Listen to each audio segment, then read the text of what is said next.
안녕하세요, 시청자 여러분. 김성득입니다. 미국에서 인사드립니다.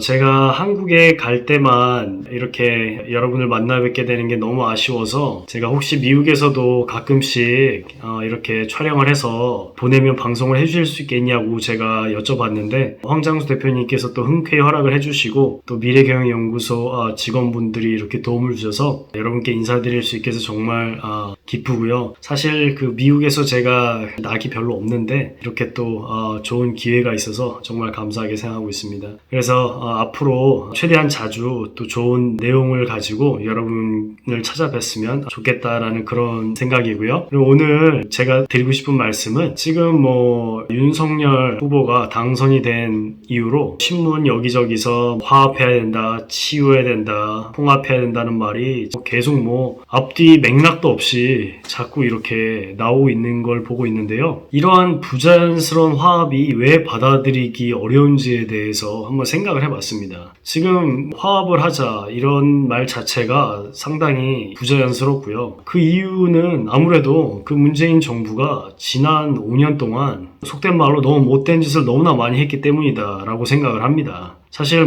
지난 5년 동안의 어떤 문재인 정부의 악행이랄까요? 여러 가지에 대해서 정말 일일이 열거하는 것도 어렵지만은 일단 오늘 그걸 일일이 열거하는데 시간을 다 보낼 수 없기 때문에 제가 빙산의 일각이라도 잠깐 말씀을 드리면 2018년도 평창올림픽 때 무슨 평화쇼 한다고 여자 아이스하키 팀 그 열심히 노력한 팀에 대해서 북한 선수를 집어넣어서 평생에 한번 올까 말까한 올림픽이라는 대회에서 정정당당하게 승부할 수 있는 기회를 이제 자기 마음대로 박탈시켜버렸던 이건 누가 죽고 사는 문제는 아니었지만은 사실 그 당시에 굉장히 저를 비롯해서 많은 분들이 분노하셨을 거라고 생각을 합니다. 그리고 가짜 비핵화 사기쇼 한다고 국민들을 기만하고 또 오히려 북한에게 무기 개발에 시간을 줌으로써 지금 우리가 나날이 발전하고 있는 북한의 무기를 하루가 멀다고 구경하고 있는 이런 현실이 됐고요. 그리고 또 신라젠, 원전 관련 태양광 및 각종 펀드 비리 의혹, 그리고 울산 부정선거 및 각종 부정선거 의혹 이런 것들에 대한 어떤 철저한 조사도 필요할 것 같고, 또 초기 우한 코로나 바이러스 중국인 입국 금지 안에서 몇 명이 더 죽었는지도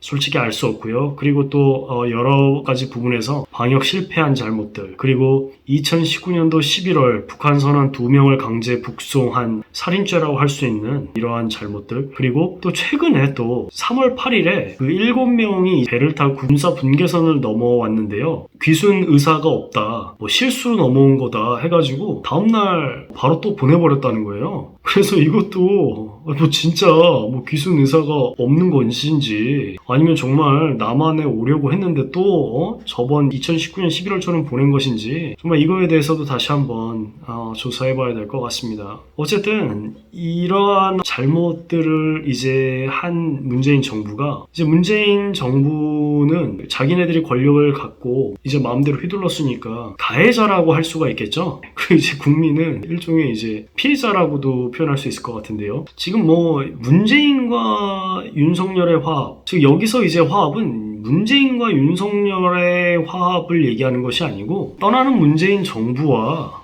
이제 국민과의 화합 아니겠습니까?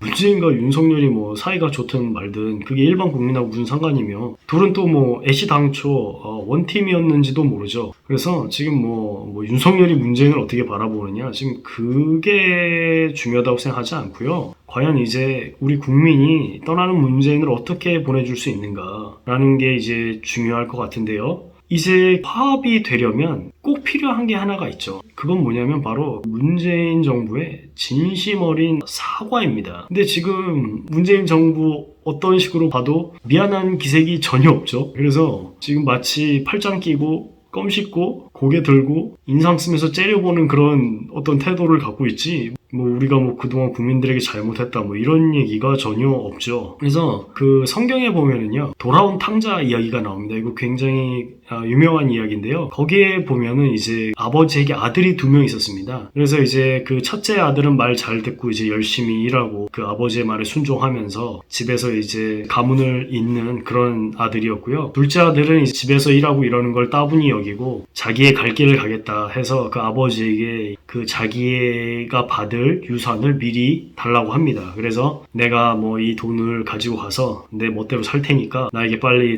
유산을 먼저 나눠주시오 해서 유산을 받아서 이제 멀리 떠납니다. 그런데 이제 그걸 가지고 뭐 제대로 된 뭐 일을 하거나 그런 게 아니고 정말 허랑방탕하게 다 쓰고 이제 몇 해가 지나지 않아서 돈을 다 날려요. 정말 빈털터리가 됩니다. 그래서 이제 먹고는 살아야겠으니까 일자리를 얻었는데 그게 이제 돼지 치는 일을 했다는 거예요. 근데 이제 너무 배가 고픈데 자기한테 먹을 걸 주는 사람이 없다는 거예요. 그래서 돼지가 먹는 쥐염열매라도 먹으려고 하는데 그것마저도 주는 사람이 없었다는 겁니다. 근데 이제 그 순간 이제 둘째 아들이 정신이 든 거예요. 내 아버지 집에는 얼마나 풍족하고 종도 먹을 것이 많은데 내가 지금 여기서 이게 지금 뭐 하는 건가. 그러면서 정말 진심으로 반성하고 회개하는 마음을 갖습니다. 그래서 이제 다시 용기를 내서 아버지를 찾아가는데요. 그 아버지가 이제 그 정말 날마다 밖에서 그 아들이 돌아오기만을 기다리고 있었던 거죠. 그래서 그 아버지를 보면서 아들이 이런 말을 합니다. 아버지, 제가 하늘과 아버지께 죄를 얻었사오니 이제는 나를 아들로 여기지 마시고 종의 하나로 여겨주십시오. 저는 이제 아들이라고 불릴 자격도 없습니다. 그러면서 어떤 진실된 어떤 사죄를 하는 장면이 나오는데요. 당연히 아버지가 이제 용서하고 아들로 받아줬죠. 사실 이 스토리에서 아버지의 어떤 그 사랑만 강조되는 경우가 많이 있는데요. 사실 저는 이 돌아온 탕자도 정말 대단하다고 생각합니다. 물론 이제 뭐 허랑방탕하게 나간 거는 잘못했지만은 사실 이렇게 진심 어린 사죄와 용서를 구하는 사람이 보기가 그렇게 쉽지 않은 것 같아요. 그래서 여러분 경험하셨을지 모르겠는데 정말 우리에게 잘못한 사람에 대해서 우리가 정말 오랜 고민 끝에 정말 늘 괴로워하면서 정말 용서하기로 마음을 먹을 때가 있지 않겠습니까? 저도 이제 그런 적이 있었는데요. 오랜 고민 끝에 용서하기로 마음을 먹었어요. 그래서 제가 속으로 정말 빌었습니다. 제발 대충이라도 좋으니까 미안하다는 말 한마디만 해주라. 그러면 내가 과거는 다 잊고 난 정말 당신과 다시 좋은 관계를 맺고 싶다. 이렇게 속으로 했는데요. 시간이 지나서 마주쳤는데 정말 이 사과는커녕 하나도 안 미안해 하더라고요. 그래서 처음에 그 분노가 2배가 되는 걸 느꼈는데 어쨌든 우리가 진심으로 이렇게 용서를 구하는 사람을 만난다는 게 그렇게 쉬운 일은 아닌 것 같습니다. 저와 여러분은 우리가 만약에 잘못을 했다면 정말 상대방에게 어떤 진심으로 사과할 수 있는 그런 사람이 됐으면 좋겠는데요. 그리고 그 성경에 보면은 엘리라는 제사장의 아들 둘이 있었습니다. 근데 이제 그 아들 둘이 정말 한마디로 개망나니들이었죠. 그래서 너무 못된 짓을 많이 해가지고 그 엘리 제사장이 2 아들을 불러서 정말 훈계를 합니다. 이렇게 살면 안 된다. 너희가 지금 진짜 요즘식으로 얘기하면 그냥 헌금을 유용하고 뭐 예를 들어서 뭐 교회 뭐 여직원들이랑 간음하고 지금으로 따지면 이제 그런 수준의 죄를 짓고 있었는데요. 그래서 그 엘리 제사장의 아들들에게 정말 이렇게 하면 안 된다. 이러다가 정말 하나님께 벌 받는다. 이렇게 했는데도 그 2 아들들이 정말 들은 채도 안 합니다. 그런데 그 성경의 해석이 굉장히 특이해요. 어떻게 해석을 했냐면요. 2 아들들이 회개하지 아니하는 것을 하나님께서 죽이기로 결심했기 때문이라고 얘기합니다. 즉 하나님께 멸망이 확정된 사람들은 절대 회개하지 않는다는 거예요. 그래서 어떤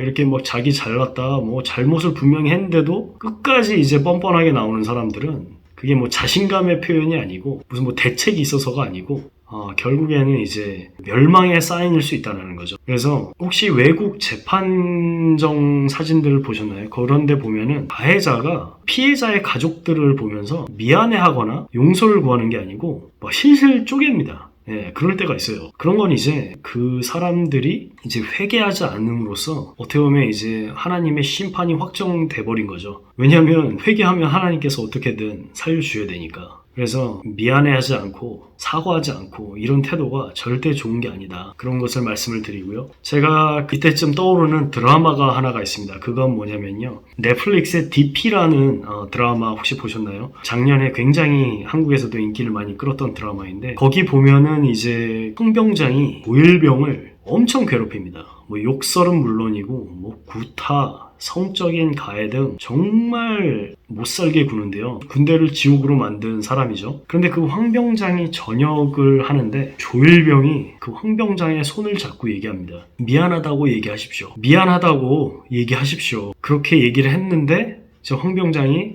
대충 뭐 장난치듯이 미안해 알았지 됐냐? 이러면서 결국에 전역을 했는데요. 나중에 그 조일병이 황병장을 이제 죽이려고 찾아가죠. 어쨌든 마치 지금이 그런 상황이 아닌가 싶습니다. 그 떠나는 문재인 정부에 대해서 정말 우리 국민이 진심 어린 사과를 요구할 권리가 있고 또 그렇게 하는 것이 마땅하다고 생각합니다. 화합은 그 이후의 일이겠죠. 그래서 제가 뭐 문재인 대통령에 대해서 뭐 애정 솔직히 별로 없습니다. 하지만 떠나는 마당에 진심 어린 조언을 하나 하자면요. 본인이 고통을 끼친 사람들에 대해서 진심으로 무릎 꿇고 사죄하고 용서를 구하십시오. 그리고 본인이 믿는다고 주장하는 예수님께도 잘못했다고 고백하고 용서를 구하십시오. 그래야 살 길이 열린다. 저는 그렇게 생각합니다. 지금처럼 뭐 뻔뻔하게 우리 문재인 정부가 뭘 잘못했냐 이런 식으로 끝까지 가면요. 이제 그게 망할 사인인 거죠. 멸망의 사인입니다.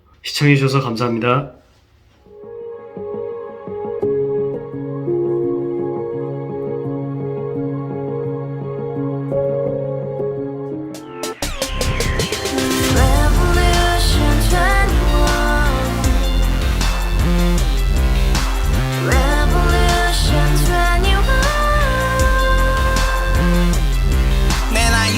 월세 30 코인빚만 300 서울에 온 지 벌써 10년 아둥바둥 버텼지만 여전히 난 반지 하에 제왕 곰팡이 연문제약 내비랑 깡통망통 완전히 폭망 90원 창문만큼 작아진 내 꿈 연애 결혼 내 집 모든 게 헛꿈 1년 전 떠난 여친 울며 말했지 같이 써봤자 평생 가본 게 꼭꼭꼭라지 가바후스 700 나도 소유주 가바후스 700 나의 소주 택시기사 우라부지 마트 캐셔 울어무니 우리 집안 다 털어봤자 후줄 그래 개선민 내미래 거기서 팍 끝난 거지 팍 더 이상 노력 따윈 괴물이 스펙 찾았어 말리 비오는 날 알바 잘려 맨날 학원 날 개쳐 발려 밤비 내리는 양화대교 홀로 걷고 있을 때 현수막에 아로 새겨진 평당 700짜리 아파트 다같이 소리 질러 혁명 21 가바후스 700 나도 소유주 가바후스 700 나의 소주 Together in the house, brand new day, and your dream had just begun. Revolution 21, only open happiness. 너의 곁에 내가 영원히 함께. 지금까지 정치인들 입만 열면 찝찝찝 개소리 멍멍멍